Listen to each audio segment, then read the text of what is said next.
Ngayong gabi, kailangan ko na ng sagot, Marlon. Hindi niya alam yung ginagawa niya kaya dapat tayong magpasensya. Hindi ito tungkol sa pagpapabaya. Ito ay tungkol sa pagligtas sa pamilyang binuo nating dalawa.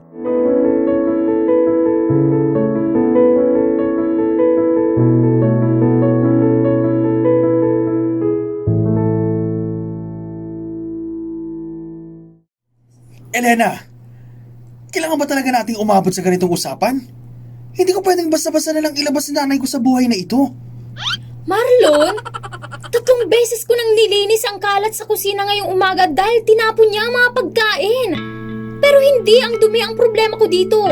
Ang problema ko ay ang mga bata, ang mga anak natin. Natatakot na sila sa lola nila dahil sa sigawan. May sakit si nanay. Ulyanin na siya. Hindi niya alam yung ginagawa niya kaya dapat tayong magpasensya.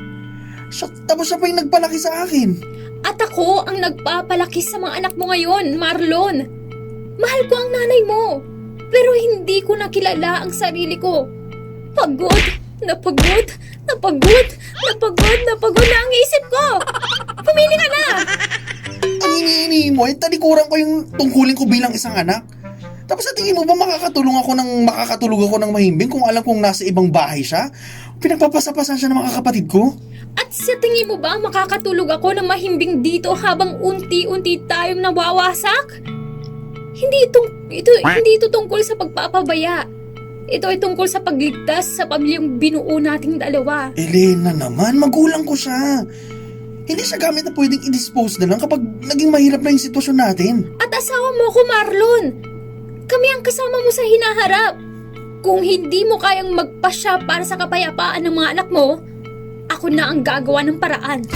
Teka lang, bigyan mo muna ako ng konting panahon para kausapin si na kuya. Baka pwedeng hati-hati kami sa schedule ng pag-aalaga sa kanya. Ilang beses mo na yung sinabi! Ngayong gabi, kailangan ko na ng sagot, Marlon. Kami o ang nanay mo? Dahil kung mananatili ang ganito, bukas ng umaga wala na kami rito. Saan kayo pupunta? Ay, sobrang sad naman nun.